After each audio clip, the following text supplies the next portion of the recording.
Και εγώ έχω φτάσει 30 χρονών και εγώ είχα κάποια όνειρα στη ζωή μου.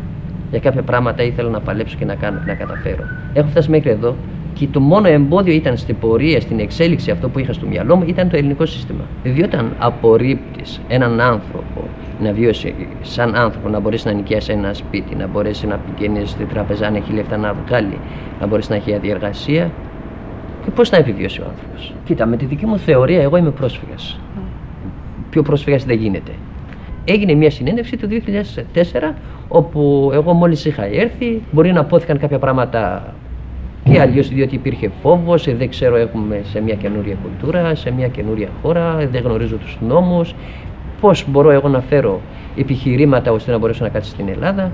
Οπότε υπόθηκαν πολλά και διάφορα. Και το δεύτερο, δεν υπήρχαν και διερμηνείς. Οι διερμηνείς οι οποίοι που είχαμε, μόλις είχαν έρθει, ξέρανε ελληνικά να μιλήσουν την καθομελωμένη γλώσσα, αλλά δεν ήταν στο προχωρημένο στάδιο ότι να μπορέσει να αναλύσει, ξέρω εγώ, κάποια άλλα πράγματα που πρέπει να αποθεί όπως πρέπει. Όταν έχεις πλέον νόμιμη παραμονή στην Ελλάδα, άλλαξε κάτι? Όχι, ουσιαστικά χειροτέρεψε η ζωή μου. Διότι με κορόιδεψε με την πρώτη απόφαση ότι εσύ θα πάρεις ένα καθεστώς, άρα από εδώ και πέρα θα είσαι πολίτης αυτής της χώρας και θα είναι όλα καλά, θα παίρνει μια ροή. Αυτό εμένα μου έδωσε την ελπίδα ότι από εδώ και πέρα να σκεφτώ έτσι, το κάτι που δεν έγινε στην πορεία. Εγώ πήγαινα, ας πούμε, να ξεκινήσω στο σχολείο, να πάω να βρω μια δουλειά ώστε να μπορώ να ενταχθώ εδώ. Πρέπει να νιώθω μια σιγουριά. Όταν έδινα, ας πούμε, την κάρτα μου για ανανέωση, κάθε φορά ήταν ένα χρόνο στο αστυνομικό τμήμα. Για ένα χρόνο εγώ δεν είχα κανένα χαρτί στην Ελλάδα. Ήμουν παράνομος μέχρι να ανανεωθεί η κάρτα μου. Αυτό το χρονικό διάστημα, όταν δεν είχα εγώ το ένα χρόνο την κάρτα μου, αυτό σημαίνει αυτομάτως ότι δεν έχω δικαίωμα συναλλαγές με τις δημόσιες υπηρεσίες αυτής της χώρας. Ούτε μπορώ να δουλέψω, ούτε μπορώ να νοικιάσω ένα σπίτι, ούτε μπορώ να πάω σε ένα σχολείο. Είχα δουλειά. Μια δουλειά που με θέλανε εκεί. Που ήμουν, με τα δικά τους λόγια, ήμουν απαραίτητος στη δουλειά μου.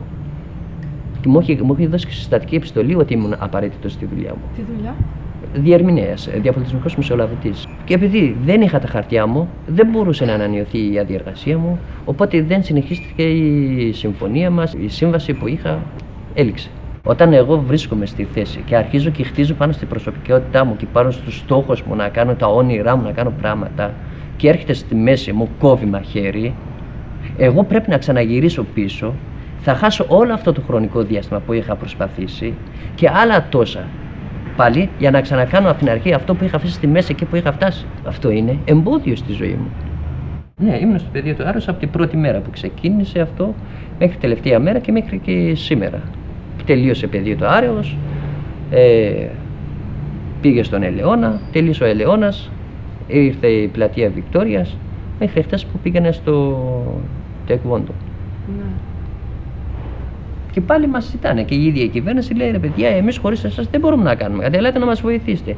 Ναι, ρε γάμο το κεράτο μου, δώσουμε και εμένα μια επιλογή ώστε να μπορέσω να σε βοηθήσω.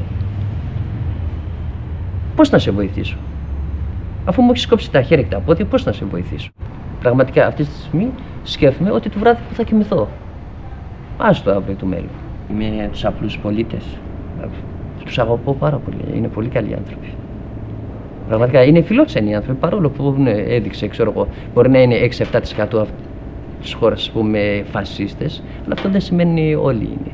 Και αυτό υπάρχει παντού. Απλά είναι το πρόβλημα, είναι το σύστημα, όχι οι πολίτες. Για μένα. Για πολλούς δεν είναι προσωπικό. Θα μπορούσε να υπήρχε και ένα σύστημα ένταξης σε αυτούς τους ανθρώπους ώστε να μπορεί να κάνουν φίλους. Δεν είναι για όλους εύκολο να κάνεις φίλους. Δηλαδή με όλα αυτά που συμβαίνουν τα τελευταία χρόνια εδώ στην Ελλάδα, οι άνθρωποι έχουν τρομοκρατηθεί. Δεν θα κάνουν εύκολο φίλους. Το ξέρω. Θεωρώ τον εαυτό μου πολίτης αυτής της χώρας αυτή τη στιγμή. Ότι,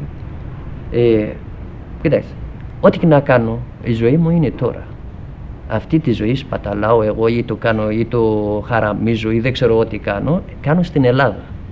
Το αν δουλεύω και έχω αμοιβή, θα αξιοδέψω στην Ελλάδα. Έτσι.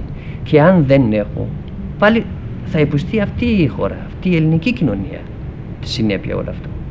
Άρα θέλω δεν θέλω, είμαι πολίτης αυτής της χώρας αυτή τη στιγμή.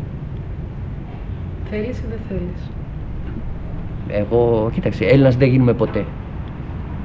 Πραγματικά. Δεν γίνουμε Έλληνας. Και ούτε θα πω ποτέ ότι είμαι Έλληνας. Εγώ θα είμαι όμως πολίτης αυτής της χώρας. Και νιώθω ότι είμαι πολίτης αυτής της χώρας.